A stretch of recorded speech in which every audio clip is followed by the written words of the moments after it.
We would like to confirm po na around 11:30 Jakarta time of September 3, kagabi po yan, ahead po tayo ng 1 hour po sa Indonesia, ay nahuli na po si Alice Guo, o also known as Gua Waping, ng Indonesian Police diyan po sa isang hotel sa may Bantam Province of Indonesia po. Sa kasalukuyan po ay hawak na po siya ng Jakarta Interpol, and we are in close and active cooperation po sa kanila.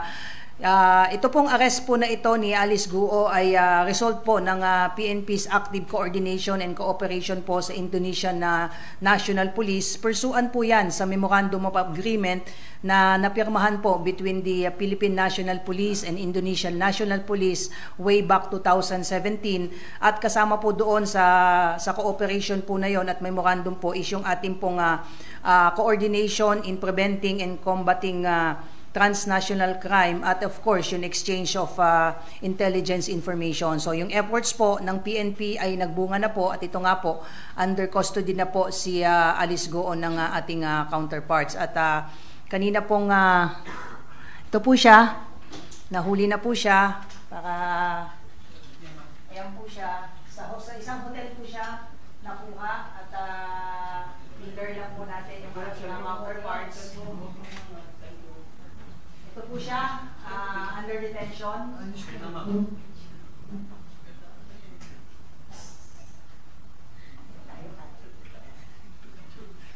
Kaninang umaga po, mga around AM, ay nakipag-meeting po ang ating GPNP. I was there.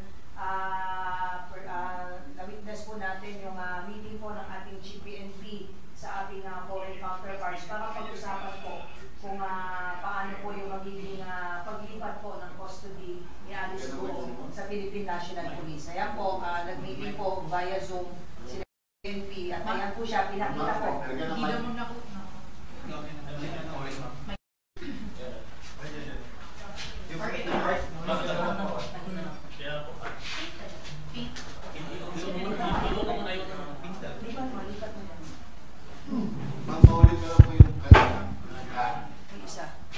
Ito po, yung mismong nahuli po si Alice Guo ng ating counterpart sa isang hotel po, dyan po sa Bantam, Indonesia po. At ito po yung kanyang larawan nung siya po ay under detention na. Mga around 5:34 po ito na nakuha po, based po sa timestamp po. Ito po yung pinakita po sa atin, yung proof of life, yung picture po ni Alice Guo habang nakikipag-meeting po yung ating GPNP kanina, mga around 8 AM po kanina, nakipag-meeting po mismo yung ating GPNP, yung ating SILG ay nakikipag-meeting na rin po sa ambassador para pag-usapan po kung paano po yung magiging paglipat po ng custody po ni Alice Guo sa Philippine government through the Philippine National Police. So ayan po siya, pinakita po sa atin mismo si Alice Guo po during the meeting po. So ayan po siya. Yan, naka-smile po siya. Ayan po siya. Wala na. Ayan po siya. Batam, Indonesia po. Particularly po sa isang hotel po sa